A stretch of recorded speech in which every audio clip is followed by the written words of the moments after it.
άνθρωπο τον έπνιγε. Δέντρα και πουλιά γεμάτη όλη φύση.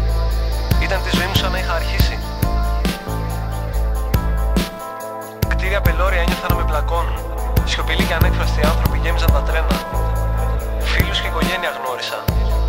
Καθαρούς με βρώμικες ταμπέλες και άλλους καθαρούς, αλλά βρώμικους κι αυτούς στην τελική. Και η ζωή κυλούσε πότε καλά και πότε χάλια.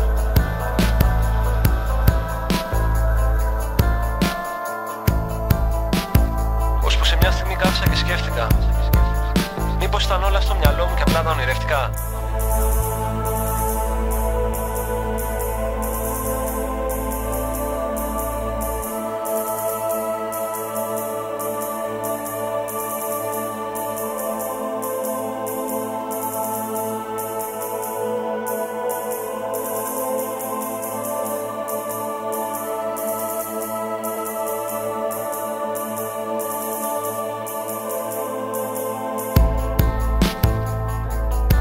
Δυνατά ξεσηκωτικά ένιωσα.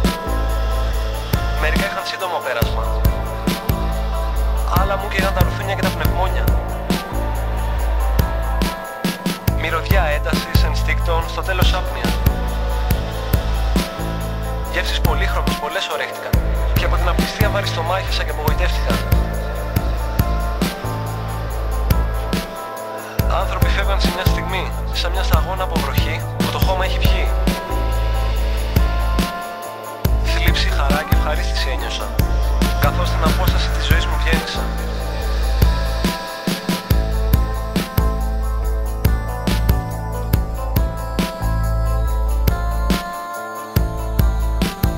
Ώσπου σε μια στιγμή κάθισα και σκέφτηκα, μήπως ήταν όλα στο μυαλό μου και απλά τα ονειρευτικά.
Και αβασβή